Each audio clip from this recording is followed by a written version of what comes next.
माननीय प्रधानमंत्री जी के संरक्षण में न्याय हुआ है। इस न्याय को लेकर के पूरा सिख समाज पूरे देश में खुश है।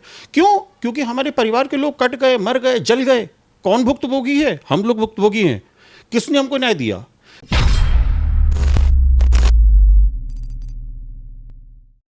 नमस्कार, आप देख रहे हैं शाइनिंग इंडिया। मैं हूं जितेंद्र शुक्ला। 2022 में उत्तर प्रदेश चुनाव होने जा रहे हैं और चुनाव में इस समय सिख समाज जो है वो किस तरफ जाता हुआ नज़र आ रहा है और सिख समाज के 2022 के चुनाव में आखिर क्या मुद्दे होने वाले हैं, इन्हीं सब पे चर्चा करने के लिए इस समय हमारे साथ सामाजिक कार्यकर्ता परविंदर सिंह जी मौजूद हैं। सर से जानेंगे सर किस तरीके से देखते हैं जो अभी मौजूदा सरकार है। सर सबसे पहले आपका बहुत बहुत धन्यवाद, आपने हमें अपना समय दिया। सर अभी जो मौजूदा सरकार है और चुनाव है 2022 में, कैसे देख रहे हैं दोनों, पिछली सरकार और इस सरकार को? अभी मैं 2 दिन पहले दैनिक जागरण में पढ़ रहा था कि कुछ चीज़ों का नियुक्ति पत्र माननीय योगी जी ने स्वयं बांटा और उसके साथ एक अभिभावक की तरीके जिनको नियुक्ति पत्र बांटा उनको प्रेरणा दी कि आप लोग बिल्कुल निष्पक्ष तरीके से नियुक्त हो करके इस पद पे जा रहे हैं और आगे भी बिल्कुल निष्पक्ष तरीके से जनता की सेवा करिएगा, जनता का काम करिएगा, किसी भी तरीके से भ्रष्टाचार के दलदल में ना फंसिएगा। तो ये जो प्रेरणा माननीय योगी जी ने मुख्यमंत्री होते हुए अभिभावक के तौर पे दी है, इससे सीखने को मिलता है, समझने को मिलता है कि देखिए एक मुख्यमंत्री कितना समय निकाल रहे हैं हर चीज़ के लिए, हर जगह उपलब्ध भी हैं, प्रेरणा भी दे रहे हैं, सिखा भी रहे हैं। इससे समझ में ये आता है कि हम लोगों को अपने आसपास भी प्रेरणा देनी चाहिए कि भ्रष्टाचार खत्म हो। छोटे छोटे लोगों को समझाना चाहिए कि भ्रष्टाचार ना करिए, ना होने दीजिए। योगी जी ने जिस तरीके से अपराध पे नियंत्रण किया है, किसी भी दल का हो, किसी भी समाज का हो, किसी भी जात पात का हो, वो ये नहीं देखते हैं कि ये किस दल का है या किस समाज का है, किस जात पात का है। अगर अपराधी है तो उसकी सजा है, अपराधी नहीं है तो अच्छी चीज़ है। मगर सिख समाज के लिए क्यों बेहतर है? बीजेपी जो है, क्योंकि अभी जो किसान आंदोलन हुआ है उस पर भी सवाल उठाए गए, कहा गया कि बीजेपी कहीं ना कहीं सिख समुदाय। अगर हम सिख समाज की बात करते हैं तो बीजेपी बहुत बेहतर है पिछली सरकार से। हम अगर केंद्र की बात करते हैं तो देखिए, मैं छोटी सी चीज़ एक लेकर के आना चाहूँगा कि 84 दंगा, जो 84 दंगे हुए, उन 84 दंगों में जो भी पीड़ित थे उन पीड़ितों को पिछले सरकारों में कहाँ न्याय मिला? हम लोग अभी तक त्रस्त थे, परेशान थे पिछले अपने परिवारों को लेकर के कि हमारे परिवारों के साथ में क्या क्या घटनाएं हो गई। 84 में जांचें हुई, पिछली सरकारों में कोई भी दोषी को सजा नहीं मिली। माननीय मोदी जी की सरकार में जांचें भी निष्पक्ष हुई, दोषियों को सजा की स्थिति भी अब बन रही है और जिन लोगों के साथ में गलत हुआ उनके परिवारों को आज पूरी न्याय संगत तरीके से कंपनसेशन भी मिल रहे हैं। लोग संतुष्ट हो रहे हैं कि हम लोग इतने साल तक पैर घिसते रहे, सरकार के दरवाजे पे जाते रहे, चिट्ठियां लिखते रहे, मेले करते रहे, पर कोई सही जांच नहीं।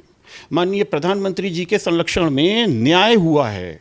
इस न्याय को लेकर के पूरा सिख समाज पूरे देश में खुश है। क्यों? क्योंकि हमारे परिवार के लोग कट गए, मर गए, जल गए। कौन भुक्तभोगी है? हम लोग भुक्तभोगी हैं। किसने हमको न्याय दिया? पिछली सरकारों में, पिछली सरकार की बात करते हैं तो एक सिख समाज से संबंधित इंसान हमारा प्रधानमंत्री बन गए, पर हमारे लिए क्या किया? देश के सिखों के लिए क्या कर पाए? मोदी जी ने न्याय दिया। और उससे बड़ी बात कहता हूं अगर मैं आपको, तो सोच करके गर्व होता है। हम अगर अपनी पिछली बैकग्राउंड पे जाते हैं तो हमारे ग्रैंड माँ, ग्रैंड पा रिफ्यूजी थे। हम लोग हिंदुस्तान में आकर के सबसे पहले उत्तर प्रदेश में बसे और देश के मौजूदा प्रधानमंत्री माननीय मोदी जी ने हमको गौरवान्वित किया। किस बात पे? हमारे सिखों के सबसे पहले गुरु नानक देव जी की जन्मस्थली नानक मता साहब करतारपुर कॉरिडोर चालू करके। हम लोगों का एक सपना हुआ करता था कि हम लोग कभी करतारपुर साहब जा भी पाएंगे। अगर हम हिंदुस्तान की बात करते हैं, हमारे हिंदुस्तान का, पूरे देश का मुस्लिम समुदाय गौरवान्वित महसूस करता है हज करके। हम लोगों को लगता था कि शायद हम लोग कभी जा पाएँ तो अपने आप को गौरवान्वित महसूस कर पाएँ, लेकिन इस समय मौजूदा सरकार ने और माननीय मोदी जी ने हमको इस गौरवान्वित महसूस कराया इस काम से। बहुत खुश हैं। उससे बड़ी खुशी किस बात की मिलती है? आप महसूस नहीं कर पाएंगे, मैं महसूस कर सकता हूँ इस चीज़ को, क्योंकि मैंने फेस किया है। हमारे सिख समुदाय के बहुत से लोग, परिवार के लोग आज विदेशों में बसे हैं। कोई कनाडा में बसा है, कोई ऑस्ट्रेलिया में बसा है, कोई कहीं पढ़ाई कर रहा है, कोई कहीं रह करके काम कर रहा है। जब करतारपुर कॉरिडोर चालू हुआ, माननीय मोदी जी ने उसमें सबसे अच्छा काम तो पहले चालू करा के किया। उसके बाद देखिए छोटे छोटी जगहों से सिख समुदाय के लोगों को एकत्रित करके लेके गए, तो हम लोगों को और गौरवान्वित महसूस हुआ कि देखिए एक देश का प्रधानमंत्री इतना सोचते हैं हमारे लिए। फिर जो हमारे रिश्तेदार विदेशों में बैठे हैं वो फ़ोन करके पता है क्या कहते हैं कि यार हिंदुस्तान में तो बहुत अच्छा काम हो गया। अब हम लोग ये कोरोना काल ख़त्म होने के बाद और कोरोना की महामारी ख़त्म होने के बाद आते हैं और साथ में चलते हैं, दर्शन करके आते हैं। कितनी बड़ी बात हो गई हम लोगों के लिए। देखिए करतारपुर कॉरिडोर चालू हुआ मोदी जी की कृपा से, मेहनत से, मदद से, लेकिन उसके साथ साथ हम लोग जो काफ़ी समय से पारिवारिक लोग मिल नहीं पाए थे और अब एक मिलने की स्थिति बन गई। कोरोना काल कम हो तो हम लोग वेट कर रहे हैं कि सब लोग मिले और सब लोग जा कर के दर्शन करें, एंजॉय करें। तो ऐसे बहुत सी चीज़ें हैं जो भाजपा सरकार ने हमको दी हैं। हम सोचते थे और मिल नहीं पाती थी।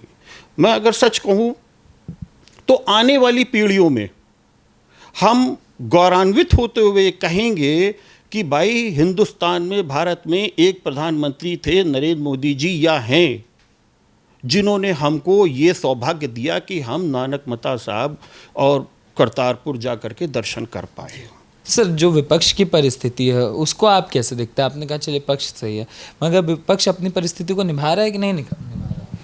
देखिए विपक्ष की परिस्थिति को अगर मैं अपने शब्दों में और अपने लहजों में कहूँ तो मुझे तो ऐसा लगता है, मैंने कई चुनाव देखे हैं, मुझे ऐसा लगता है कि विपक्ष का काम है जिस समय चुनाव का समय आएगा जनता के सामने अपने कुछ पॉइंट लेकर के बैठेंगे कि साहब अगर हमारी सरकार बन गई तो हम ये करेंगे, हम वो करेंगे, हम ऐसा करेंगे, हम वैसा करेंगे।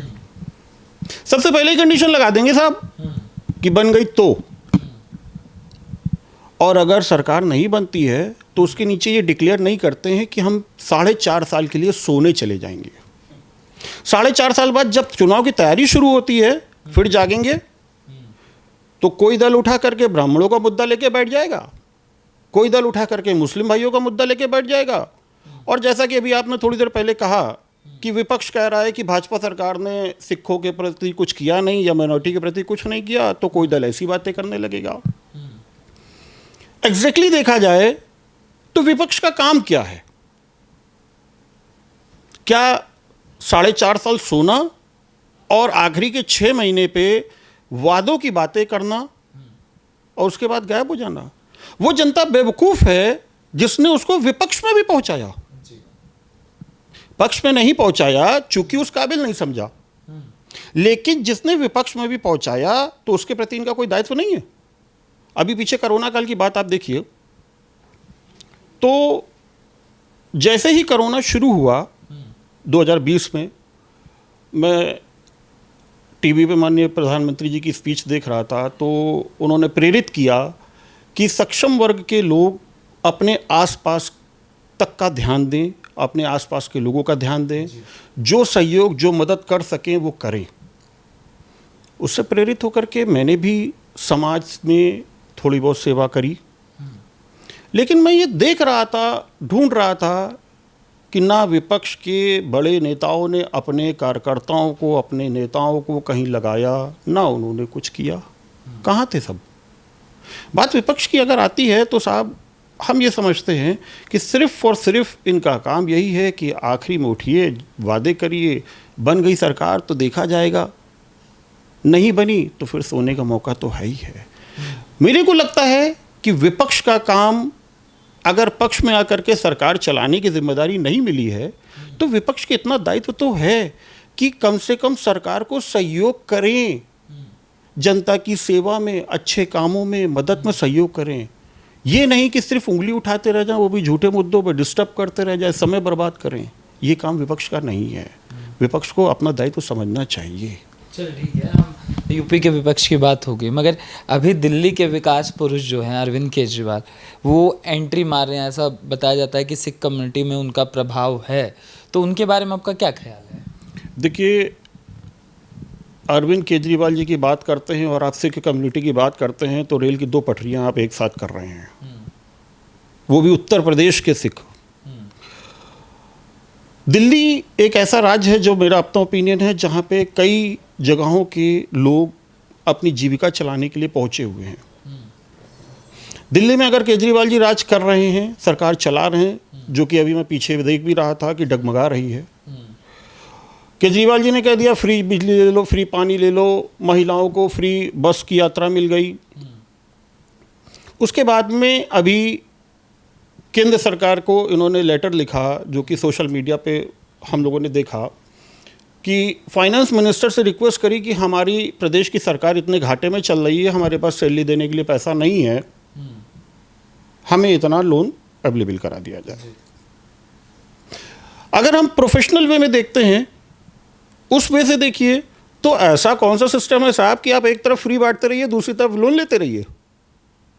आप एक तरफ कह रहे हो सिर्फ वोट बैंक की राजनीति के लिए आप कह रहे हो कि हम फ्री दे रहे हैं, और जिन लोगों को आप फ्री दे रहे हो उसके एवज में जो कर्मचारी वहाँ पे नौकरी कर रहे हैं, दिन रात एक करके मेहनत कर रहे हैं, उनकी आपके पास सैलरी देने को पैसा नहीं है।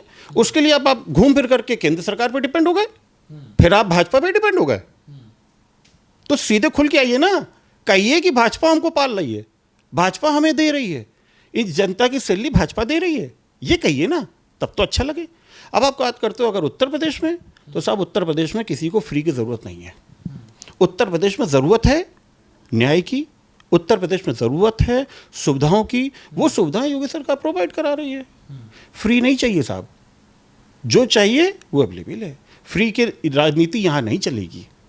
और ये जो पूर्व मुख्यमंत्री हैं उत्तर प्रदेश के, उनके बारे में क्या विचार है? अब अगर आप पूर्व मुख्यमंत्री जी की बात कहते हैं साहब, तो जिसका परिवार ही टूटा हो वो इस प्रदेश के परिवार को क्या संभालेगा। बात तो ये आती है जब परिवार में एकजुटता ना हो तो उसका अनुभव क्या होगा।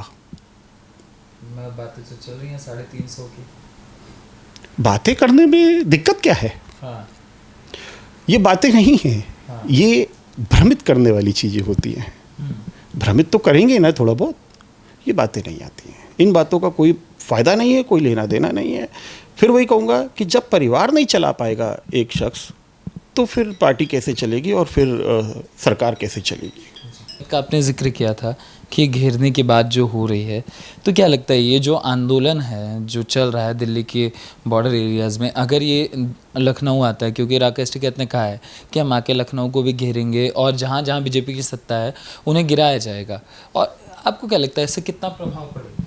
देखिए, पीछे किसान नेताओं ने लखनऊ आकर के कहा कि हम लखनऊ घेरेंगे, तो सब लखनऊ घेरने से आपको क्या फ़ायदा मिल जाएगा? और अगर वो ये प्रेस करना भी चाहते हैं तो करके देख लें। उत्तर प्रदेश की जनता पढ़ी लिखी है, बेवकूफ़ नहीं है। वो ये भी देख रही है कि पिछले 5 सालों में से अभी 4.5 साल पूरे हो चुके हैं, उत्तर प्रदेश के मुख्यमंत्री ने कैसे कोरोना पीड़ित होते हुए भी पूरे प्रदेश में कोरोना पीड़ितों की सेवा करी है। दौड़ दौड़ के, भाग भाग के, अधिकारियों को दौड़ा दौड़ा करके, कैसे कैसे करके उन्होंने कोरोना से लड़ाई लड़ी है। और आज हमारे पूरे वर्ल्ड के अंदर उत्तर प्रदेश की चर्चा है कि उत्तर प्रदेश सबसे आगे चल रहा है कोरोना से लड़ने में। तो ऐसे ही उत्तर प्रदेश की जनता बेवकूफ़ बन जाएगी टिकैत जी के कहने पे? कतई नहीं बन पाएगी। वो अपना प्रयास करना चाहते हैं, करके देख लें। पहली बात तो प्रयास कर ही नहीं पाएंगे, लेकिन अगर करना चाहते हैं तो करके देखें। कोई जनता बेवकूफ़ नहीं उत्तर प्रदेश की। हाँ, अब उन्होंने अपनी राजनीति चमकाने के नाते किसानों को बेवकूफ़ बना करके या बरगला करके बैठा रखा है, अलग बात है। मैं जहाँ तक समझता हूँ, जब किसान समझेगा तो खुले मंच पे बात करेगा। अगर केंद्र सरकार ये कहती कि हम खुले मंच पे बात नहीं करना चाहते हैं, तब तो मैं एक बार को मानता कि सरकार दोषी है। सरकार कह रही है आइए खुले मंच पे बात करिए, नहीं कर रहे हो आप, कौन गुनहगार है? अच्छा, आप एक परिस्थिति का जिक्र कर रहे थे 1984 के दंगों का। आपके पिताजी बता रहे थे कि आप बहुत छोटे थे, किस तरीके से बचाया गया था, बताएंगे? हाँ, हमारे फादर साहब बताते थे कि जब 84 के दंगे हुए तो उस समय मैं 1 साल कुछ महीने का रहा हूँगा। तो बताते थे कि बेटा कांग्रेस के शासन था और ये 84 के दंगों में किस प्रकार से दूसरों के घरों में शरण लेकर के खुद को और आपको बचाया। बहुत दिक्कतों का सामना करना पड़ा, परिवार के कई लोग कट गए, मर गए, जल गए, रिश्तेदारी में घर उजड़ गए, तोड़ दिए गए, जला दिए गए।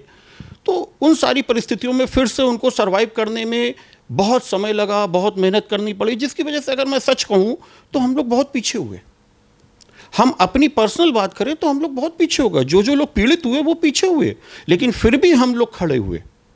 हमने फिर भी किसी को दोषी नहीं ठहराया। बट अगर आप कहते हो बीजेपी सरकार की या अन्य सरकारों की, तो मैं स्पष्ट कहना चाहूँगा, जब हम पीछे हुए तो हमको न्याय नहीं मिला साहब।